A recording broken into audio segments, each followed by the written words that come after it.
ప్రభుత్వ పాఠశాలలో చదువుకుంటున్న గ్రామీణ విద్యార్థుల్లో దాగి ఉన్న క్రీడా సృజనాత్మకతను వెలికితీయడం కోసం ప్రత్యేకంగా కోచ్ను ఏర్పాటు చేసి కబడ్డీ, ఖోఖో తదితర ఆటలను నేర్పిస్తున్నట్లు సీనియర్ క్రీడావేత్త, ప్రధాన ఉపాధ్యాయులు రావుల కార్ వెంకటేష్ అన్నారు. ఆదివారం హన్మకొండ జిల్లా ఎలకతుర్తి మండలం జగన్నాథ్పూర్ ఎంపీ యూపీఎస్ పాఠశాలలో పీఆర్టీయూ తెలంగాణ రాష్ట్ర ఉపాధ్యక్షులు రావుల కార్ వెంకటేష్ ఎన్రోల్మెంట్ డ్రైవ్ నిర్వహించారు. విద్యార్థుల విద్యతో పాటు ఆటలు మానసిక ఉల్లాసాన్ని, తేజాన్ని కలిగించడమే కాకుండా జాతీయ, అంతర్జాతీయ స్థాయిలో పేరు ప్రఖ్యాతులు తీసుకురావాలని ఆర్కే వెంకటేష్ ఆకాంక్షించారు.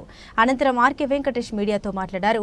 ఇటీవల సచివాలయంలో త్రిసభ్య కమిటీ ఐఏఎస్ అధికారులతో కూడిన కమిటీతో జాయింట్ యాక్షన్ కమిటీ చర్చించిన 57 అంశాలకు తప్పకుండా ప్రణాళికాబద్ధంగా రాష్ట్ర ఆర్థిక బడ్జెట్ను రూపొందించుకుని ఉపాధ్యాయుల ఉద్యోగుల ఆర్థికేతర న్యాయపరమైన అన్ని డిమాండ్లను సత్వరమే పరిష్కరించాలని ఆర్కే వెంకట్ డిమాండ్ చేశారు. ఈ కార్యక్రమంలో జేఎన్ఎస్ హన్మకొండ జిల్లా క్రీడా ప్రాధికార సంస్థ కబడ్డీ చీఫ్ కోచ్ శంకర్, అమ్మ ఆదర్శ పాఠశాల కమిటీ చైర్మన్ భాగ్య, విద్యార్థుల తల్లిదండ్రులు, గ్రామస్తులు అధిక సంఖ్యలో పాల్గొన్నారు.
నా పేరు రావుల కార్ వెంకటేష్, ఎలకతుర్తి మండలం, హన్మకొండ జిల్లా, యూపీఎస్ జగన్నాథ్పూర్ గ్రామంలో నేను ప్రధానోపాధ్యాయునిగా ఒక 6 నెలల కాలంలో ఈ గ్రామానికి బదిలీగా బాధ్యతలు ప్రధానోపాధ్యాయునిగా తీసుకోవడం జరిగింది. ఏప్రిల్ 23, 2025 సంవత్సరం లాస్ట్ వర్కింగ్ డేకి నాకు దాదాపు ఒక 6 నెలల కాలం సర్వీస్ ఇక్కడ కంప్లీట్ చేయడం జరిగింది. ఇటీవల తెలంగాణ రాష్ట్ర ప్రభుత్వం గౌరవనీయులు ముఖ్యమంత్రి రేవంత్ రెడ్డి గారి యొక్క రాష్ట్ర వ్యాప్తంగా అన్ని జిల్లాలలో వేసవి శిక్షణ శిబిరం అనేది ఏర్పాటు చేయడం జరిగింది. ఈ సందర్భంగా విద్య మరియు క్రీడా రంగంలో కూడా ప్రభుత్వ పాఠశాలలో కానీ ప్రైవేట్ పాఠశాలలో కానీ విద్యార్థుల యొక్క అభివృద్ధికి కృషి చేస్తున్న సందర్భంలో గౌరవనీయులు రేవంత్ రెడ్డి గారి యొక్క ప్రభుత్వానికి మా పిఆర్టీ తెలంగాణ పక్షాన అన్ని ఉపాధ్యాయ సంఘాల పక్షాన ప్రత్యేక ధన్యవాదాలు తెలియజేస్తున్నాను. ఎందుకంటే క్రీడా రంగంలో ఎవరైతే అభివృద్ధి చెందుతారో మానసికంగా కానీ శారీరకంగా కానీ అన్ని రంగాలలో అభివృద్ధి చెంది వాళ్ళు మనకు ఉత్తమ క్రీడాకారులుగా, దేశానికి సైనికులుగా, విద్యారంగంలో అనేక విజయాలు సాధించి భారతదేశాన్ని యొక్క కీర్తి ప్రతిష్టలు ఇనుబడింపజేస్తారు. అయితే 30 రోజుల శిక్షణ కార్యక్రమంలో మా విద్యార్థులందరినీ జేఎన్ఎస్ స్టేడియం తీసుకుపోవడం జరిగింది. మరి వాళ్ళ తల్లిదండ్రులు, విద్యార్థులు కూడా అత్యంత ఉత్సాహంతో అక్కడికి చేరుకున్నారు. అక్కడ ఆ కార్యక్రమము ఓపెన్ చేయడం జరిగింది.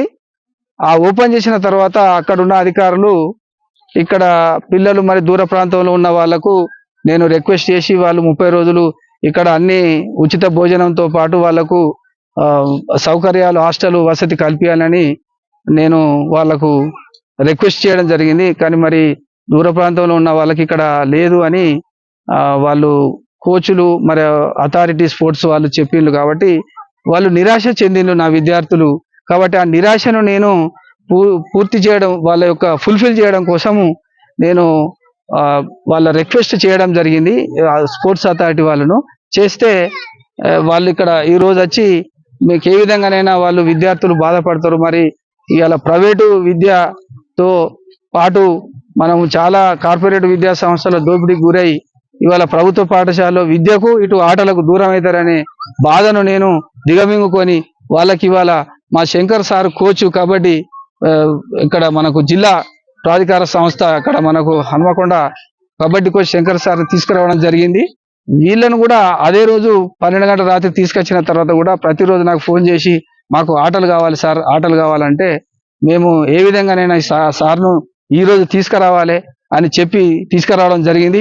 ఈ సందర్భంగా కోచ్ శంకర్ సార్ కూడా ఈ మా గ్రామ ప్రజల ద్వారా, మా ఎస్ఎంసీ చైర్మన్ ద్వారా, మా పాఠశాల యొక్క కమిటీ అమ్మ ఆదర్శ పాఠశాల తరఫున, గ్రామస్తులందరి తరఫున ఈ తెలంగాణ రాష్ట్ర ప్రభుత్వానికి మేము ప్రత్యేక ధన్యవాదాలు తెలుస్తున్నాను. వచ్చే సంవత్సరం కూడా వీళ్లకు అంటే రాష్ట్ర వ్యాప్తంగా వాళ్లకు కనీస వసతులు కల్పించాలి, భోజన వసతి కల్పిస్తే వీళ్ళు జిల్లా రాష్ట్ర స్థాయిలో విద్యతో పాటు జాతీయ స్థాయిలో కూడా వీళ్ళ టాలెంట్ ఉన్నది. కాబట్టి నేను నా చిన్నతనంలో కూడా చదువుకు దగ్గరై అనేక విజయాలు సాధించినా కానీ ఆటలలో సాధించలేకపోవడానికి కారణం నాకు తెలిసింది. కాబట్టి వీళ్ళకు కూడా ఈ విధంగా అన్యాయం జరగదు, విద్యతో పాటు కూడా వీళ్ళకు ఆటలలో కూడా మంచి చైతన్యవంతులై ఈ గ్రామానికి, మండలానికి, జిల్లాకు, తర్వాత రాష్ట్రానికి, జాతీయ స్థాయిలో కూడా పేరు ప్రఖ్యాతలు గడించాలని తెలుపుకుంటున్నాను. అదేవిధంగా ఇటువంటి కోచ్లు కూడా నేను పిలవగానే వచ్చి మాకు సహాయ సహకారాలు అందించి వాళ్ళ యొక్క పిల్లలు, వాళ్ళ భార్య వాళ్ళను కూడా కాదనకుండా మెప్పించి ఒప్పించి వచ్చినందుకు కూడా మా విద్యార్థుల తరఫున మరియు ఈ యొక్క గ్రామస్తుల తరఫున మేము ప్రత్యేక ధన్యవాదాలు శంకర్ సార్కు తెలియజేస్తున్నాం.